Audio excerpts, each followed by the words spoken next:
Yo, salut Mugiwara, c'est Chapeau de paille, j'espère que vous allez bien, on se retrouve aujourd'hui pour une petite vidéo théorique qui va traiter de One Piece et qui va traiter, attention, roulement de tambour, de toute façon vous le savez, c'est de l'œil de Zoro. Donc félicitations à Badail 32 du 6 je crois, ou ouais, non, tiré du 8 2.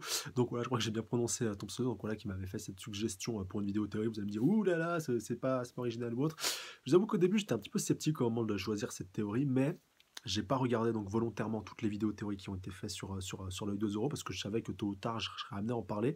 Et je pense, voilà, j'ai recoupé pas mal d'éléments qui pourraient être intéressants à développer. Et encore une fois, voilà, je vous avertis direct, j'ai regardé aucune vidéo que ce soit des collègues, par exemple, comme One Theory, je sais qu'il en avait déjà fait une, je crois que c'était sa première vidéo. Enfin, il y a pas mal de youtubeurs qui ont fait des théories par rapport à l'œil de Zoro. Et donc voilà, moi je me suis inspiré de personne, c'est mon avis personnel, c'est des éléments que j'ai regroupés, voilà, on va dire c'est j'ai fait un peu ma petite sauce tout seul de mon côté, voilà, il n'y a personne qui m'a influencé là-dessus. Voilà, pourquoi pour pas que vous disiez, ouais, tu t'es inspiré de machin, tu t'es inspiré d'un tel. Non, c'est possible qu'il y ait des éléments qu'on ait chacun mis dans cette vidéo, enfin dans nos vidéos théoriques qui soient un petit peu en commun ou qui soient un petit peu les mêmes. C'est logique, voilà, il y a plusieurs éléments après qui se rapprochent, chose que je conçois totalement. Mais voilà, je me suis inspiré de personne et je l'ai vraiment fait avec donc mon propre avis, enfin, voilà, avec mes propres sources et voilà, je l'ai vraiment fait tout seul pour que ce soit bien clair là-dessus. Je vais pas épiloguer là-dessus à 40 000 ans.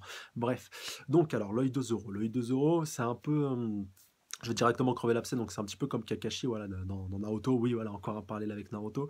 Je pense que depuis les 2 ans, si son œil il est fermé, c'est pour une bonne raison. Et comme le Sharingan de Kakashi est lui tout le temps caché par son cache-œil, vu que voilà, on va dire, enfin pas son œil, et que et je pense que c'est aussi par là un petit clin d'œil de Oda Kishimoto, du moins j'ose l'espérer, puis je croise les doigts pour que ce soit le cas, pour que cet œil ne soit pas juste crevé, pour qu'il y ait vraiment quelque chose en dessous, hein, d'un peu plus profond, d'un peu plus creusé si vous voulez. Et je pense voilà que c'est un œil comme l'œil de Mihawk, donc un œil orange, je sais pas comment on pourrait qualifier ces yeux-là, donc ces yeux-là qui ont une particularité comme vous pouvez vous en douter, donc je vais vous détailler un peu tout ça. Et donc voilà, il y a 3 éléments qui vont intervenir, je pense 3 éléments très importants qui vont accréditer, si vous voulez, ma théorie. Donc déjà, c'est Mihawk et ses yeux, donc l'œil de Zoro, et puis donc aussi Cavendish. Voilà, c'est les 3 protagonistes, si vous voulez, principaux qui sont concernés, en tout cas à l'heure actuelle, parce que c'est possible qu'il y ait d'autres potentiels utilisateurs, si vous voulez, de ces yeux. Comment on pourrait qualifier ça? Je vais appeler ça des yeux d'esprit de sabreur. Ouais, je crois que je vais les appeler comme ça, ce sera plus simple. Donc voilà, les yeux orange, les mêmes yeux que Mihawk, vous voulez, voilà, pour que ce soit bien clair pour tout le monde, pensez aux yeux de Mihawk, pensez à rien d'autre. Voilà, comme ça, c'est bien clair et précis. Et donc voilà, le premier élément déjà qui m'amène à penser que Zoro aurait éveillé un œil, enfin un œil comme ça, alors durant les 2 ans avec Mihawk. Déjà, Mihawk lui a fait subir un entraînement très, très rigoureux, très intensif, voilà, comme on a pu le voir au début où Zoro a commencé quand Zoro s'est pointé, si vous voulez, sur l'île de Mihawk, enfin, qu'il a été envoyé par Kuma, donc il a buté, enfin, non, il a pas buté, il a battu les 3 quarts des ennemis qui se trouvaient sur l'île de Mihawk. Après, il est allé se mettre à genoux devant lui pour le supplier de l'entraîner, voilà, de se charger de lui et de son entraînement pendant les 2 ans. Et je pense que durant ces 2 années-là, Zoro a subi un entraînement un peu spécial de Mihawk, que Mihawk a très certainement dû faire par le passé, donc déjà avant la mort de Roger, voilà, parce que je me suis un petit peu aussi renseigné vu qu'il avait déjà ses yeux un petit peu orange. Certains me diront, voilà, vu que Oda avait fait des dessins il y a pas mal de temps par rapport à tous les Shibuka quand ils étaient enfants. Et donc par rapport à Mihawk, le doute subsiste, voilà, vu que j'essaie un petit peu avec en zoomant un petit peu de voir un petit peu si Mihawk avait déjà ces yeux-là quand il était gosse. Voilà, ça dépend de l'interprétation de chacun. Certains diront qu'il les avait déjà, d'autres qui ne les avaient pas encore. Enfin voilà, ça, là-dessus, je vous laisse libre cours à votre imagination. Moi, je pencherais peut-être pour le fait qu'il les ait eus un petit peu après, voilà, qu'il les a eus très très tôt, certes, voilà, avant on va dire, ces 20 balais à l'époque de la mort de Roger, à peu près, voilà, si ça colle à peu près à ce moment-là, enfin, ça colle à cet âge-là qu'il avait lors de la mort de Roger, voilà, il était quand même assez jeune, il avait pas encore sa moustache et sa petite barbichette, voilà, donc il était quand même assez jeune, mais il avait déjà ce niveau de maîtrise, et c'est pour ça aussi qu'il a un niveau de maîtrise aussi puissant, parce qu'il y a des niveaux de maîtrise aussi par rapport à ses yeux, si vous voulez, à ses yeux de sabreur, parce que Cavendish, je vais y revenir, lui, il n'a pas de maîtrise totale, voilà, par rapport à Durandal, par rapport à tout ça. Donc vraiment pour histoire, je vous situe, je vous mets vraiment dans le bain, je vous contextualise vraiment le tout pour que ce soit bien clair et bien explicite pour vous. Voilà, commencez pas à râler dans les commentaires. Mais voilà, vraiment, je pense comme ça, c'est bien clair. Et donc Mihawk, lui, serait, si vous voulez, par rapport à ce niveau de maîtrise, il serait un petit peu le 100%, le maîtrise total. Pourquoi? Parce qu'il a tout le temps ses yeux, voilà, certains me diront, ouais, mais c'est ses yeux tels qu'on le connaît d'habitude, mais c'est un mode qu'a Mihawk. Si vous voulez, c'est pas ses yeux naturels, c'est les yeux qu'il a réussi à acquérir grâce à sa maîtrise donc de ces esprits de sabreur. Moi, je crois que je pourrais le qualifier comme ça, ce sera plus des yeux des esprits de sabreur. Enfin, c'est vraiment chaud parce que c'est vraiment quelque chose qui ne nous a pas été dévoilé dans One Piece. On est vraiment dans la pure théorie, dans la pure spéculation. Encore une fois, prenez ça comme de la théorie. Voilà, c'est des théories faites par un fan pour des fans. C'est pas une vérité absolue. Ça se trouve, ça se passera pas du tout comme ça. Mais voilà, moi, c'est comme ça que je le conçois. C'est comme ça que je le ressens et comme ça que je l'imagine surtout.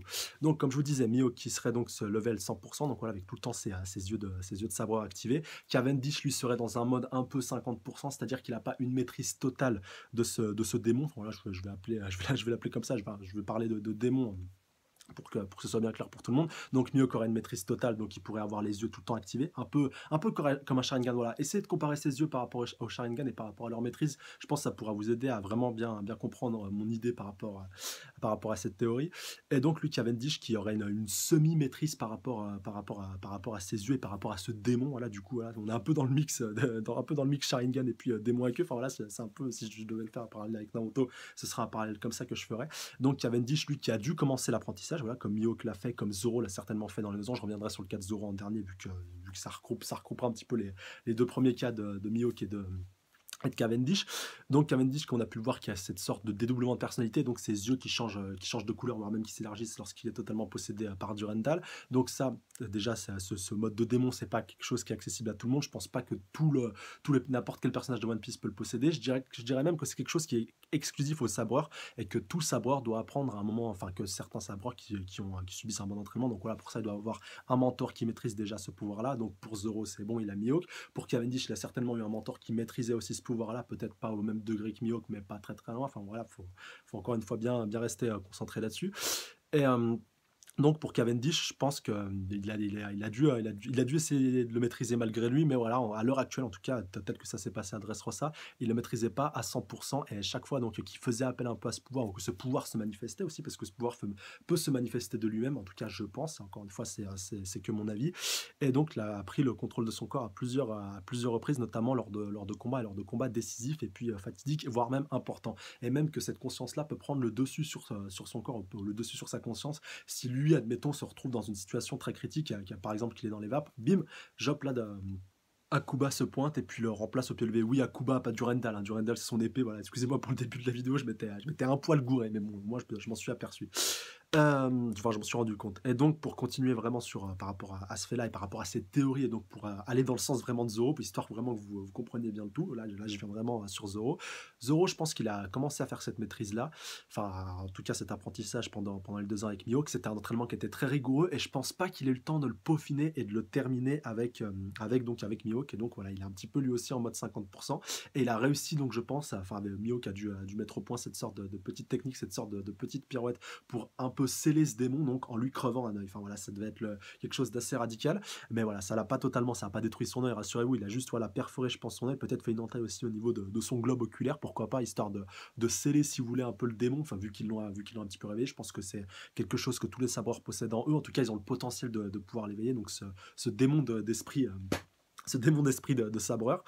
Et donc voilà, que Mihawk l'a peut-être scellé donc en tranchant cet œil de Zoro, et que Zoro, à un moment ou à un autre, voilà, lorsqu'il se retrouvera face à un gros adversaire, donc ça fait un peu le lien avec les derniers chapitres, voilà, enfin 818, 819, encore une fois, je vais pas vous spoiler, mais voilà, je pense que si on doit voir quelque chose par rapport à cet œil-là, et si quelque chose doit être fait par rapport à cet œil-là et cet œil de Zoro, ça sera fait face à un très gros adversaire, vu que face à Pika dans Dressrosa, il n'en a pas eu l'occasion, ni face à Odin, ni face à aucun adversaire du Nouveau Monde, et donc quand il va se retrouver face à un bon gros poissonnet, un bon gros client, que ce soit le Shogun donc de Wano Kuni ou même Jack, et bah donc là il pourra donc se défouler à 200%, et donc pourquoi pas libérer son œil, et donc on pourra enfin le voir avec son démon d'esprit de savoir. Enfin voilà, je pense que c'est mieux de l'appeler comme ça pour que ce soit bien clair pour tout le monde. Enfin voilà, en tout cas n'hésitez pas à me laisser vos avis dans les commentaires par rapport à cette théorie. Bon voilà, c'était pas très clair, c'était un petit peu décousu à gauche à droite et je m'en excuse, mais bon c'est assez chaud encore une fois d'arriver à regrouper pas mal d'éléments et puis d'arriver à bien y agencer aussi tout comme il faut. Enfin, voilà, j'ai vraiment voulu vous donner le premier cas, on va dire le cas d'école, le cas Mihawk avec une maîtrise totale, le cas Cavendish avec une maîtrise partielle et plus, voilà, on va dire plus là avec le démon qui prend le dessus sur lui, et puis le cas vraiment à l'extrême opposé avec Zoro qui lui a son démon encore scellé en lui. Enfin, en tout cas, voilà, laissez-moi vos avis dans les commentaires par rapport à tout ça. Et je vais vite fait rebondir sur un potentiel utilisateur de cette technique-là, un potentiel savoir, donc qui pour moi pourrait lui aussi être inclus dans cette catégorie de sabreurs qui maîtrisent les démons d'esprit de sabreur, enfin, voilà, si je peux le qualifier comme ça, c'est Reining. Voilà, Reining, c'est un très bon sabreur, voilà, comme on le connaît depuis le début de One Piece. Comme Zoro, il était le second de l'équipage de Roger. Voilà, là, on voit aussi qu'il y a une sorte d'héritage à la fois entre Reining et puis donc Zoro. Mais je dirais qu'il a quand même un niveau un peu en dessous de celui de Mihawk, vu que Mihawk, lui, a toujours ses yeux activés, alors que pour moi, Reining peut faire appel à son démon d'esprit de savoir quand il le souhaite, et donc voilà, même s'il le fait pas, si vous voulez, s'il le fait pas souvent, ou s'il le fait, ou si on l'a pas encore vu faire pour l'instant, enfin encore une fois, on est vraiment dans la théorie, s'il l'a pas fait pour l'instant, c'est parce qu'il n'en a pas eu l'utilité, même contre Kizaru, il aurait pu s'en servir pour avoir un avantage, pour prendre un petit peu le dessus par rapport à lui, et donc voilà, ça doit être une carte une carte maîtresse ou un atout qui doit garder dans sa manche, et donc il doit pouvoir se servir à un moment donné, à un moment bien précis, enfin voilà, en tout cas, il l'affiche pas, si vous voulez, en constante permanence comme peut le faire Mihawk, à contrario. Mais Mihawk, lui, voilà, encore une fois, il a vraiment pour moi une maîtrise totale de ce démon-là. Pour moi, ça lui gaspille même plus d'énergie de garder un peu tout le temps ce mode activé, tellement vu le tel niveau de maîtrise qu'il a. Voilà. Encore une fois, je fais un peu le parallèle avec le Sharingan pour que vous voyez un peu bien, pour que vous voyez bien un petit peu le parallèle par rapport à tout ça. Mais voilà, en tout cas, laissez-moi les avis dans les commentaires par rapport à tout ça. Et que ça va me permettre d'atterrir sur vraiment le dernier point vraiment central pour moi par rapport aux capacités et aux aptitudes multiples que peuvent donner, donc que peut donner ces yeux-là, ces yeux de démon, ces yeux de démon d'esprit de sabreur. Punaise, je vais y arriver. Enfin, c'est vraiment chaud à prononcer, surtout pour un truc que tu inventes. C'est encore une fois pour faire un parallèle avec le Sharingan. Je pense que ces yeux-là, comme on a pu voir avec Mihawk lors de son premier combat face à Zoro, enfin, relisez le scan ou rematez-le, il pouvait vraiment il pouvait lire le style de combat de Zoro, c'est-à-dire qu'il pouvait parer vraiment tous ses coups, il pouvait tout analyser. Enfin voilà, un peu comme Madara, ça me rappelle ce combat de Madara face à l'Alliance Shinobi, où vraiment le mec, il avait l'impression qu'il avait un temps d'avance sur tout le monde, et donc ça lui permettait d'esquiver, de parer, d'anticiper surtout, et de contre-attaquer en plus par-dessus le marché. Et donc voilà, je pense que ces yeux-là doivent aussi donner doit aussi pouvoir donner aussi la capacité de donner ce pouvoir-là au sabreur, donc qui arrive à maîtriser ces yeux-là, à maîtriser en fait son démon. Et donc voilà, il y a plusieurs niveaux de maîtrise, je pense, encore une fois, par rapport à ces yeux-là et par rapport à leur potentiel, par rapport à ce pouvoir-là. Encore une fois, il y a le style Mihawk où c'est lui qui maîtrise totalement, donc voilà, un peu qu'on peut faire un comparatif un peu Madara. Il y a le style un peu avec le démon possédé, style Cavendish, où voilà, il a aussi cette maîtrise là, mais c'est pas lui qui est conscient au moment en fait où il combat, où il est vraiment victime, si vous voulez, il est un peu victime, mais au final ça le sert plus que ça ne le dessert, vu que c'est l'esprit qui combat, l'esprit du sabreur qui combat à sa place, et donc voilà, vu que c'est sûrement des esprits de très grands sabreurs. Encore une fois, là je pars très très loin, mais vu que admettons, si vous voulez, que ce soit des esprits de très grands sabreurs qui prennent un peu possession de leur corps et donc qui combattent, et puis qui par-delà la mort arrivent un petit peu à se manifester et à combattre, ça serait vraiment trop badass. Et puis donc on a le style Zoro où lui, encore une fois, s'en est pas encore servi à son propre style, et qui, je pense, même si voilà, vu qu'avec un œil crevé t'es un petit peu en angle mort si jamais il s'en sert, voilà, mais qu'il arrive encore une fois à rester conscient tout en ayant un seul œil activé, encore une fois, si ça s'applique pour Zoro, en tout cas pour l'instant. Ça se trouve, il aura peut-être les deux yeux qui se transformeront si jamais il l'active, mais voilà, en tout cas, laissez-moi vous aller dans les commentaires par rapport à tout ça, mais il y a plusieurs possibilités. Et dernier point, voilà, hyper important aussi, je pense qu'à Wano Kuni, on aura l'occasion de voir que si tout ça doit être mis en avant, et si tout cela, voilà, doit être avéré, en tout cas par rapport à cette théorie, par rapport à ces mystérieux yeux, je pense qu'à Wano Kuni, il doit y avoir plus d'un sabreur qui doit être concerné par ces démons d'esprit de sabreur. Et pareil, que ce soit pour l'enseignement, que ce soit par rapport à les connaissances, que ce soit par rapport à un niveau de maîtrise différent aussi. Voilà, je pense qu'on aura l'occasion de voir tout ça. Tout ça à Wano Kuni, et peut-être que c'est là que Zoro va peut-être pouvoir peaufiner et terminer, voire compléter son apprentissage par rapport à ces démons d'esprit de sabreur. Voilà, je pense que j'ai fait le tour. Comme d'hab, n'hésitez pas à me laisser vos avis dans les commentaires. N'hésitez pas à mettre un petit pouce bleu, commenter, partager, vous abonner à la chaîne si ce n'est pas déjà fait pour plus de reviews. Sur ce, je vous laisse à la semaine prochaine. Prenez soin de vous. Salut à tous. Sayonara.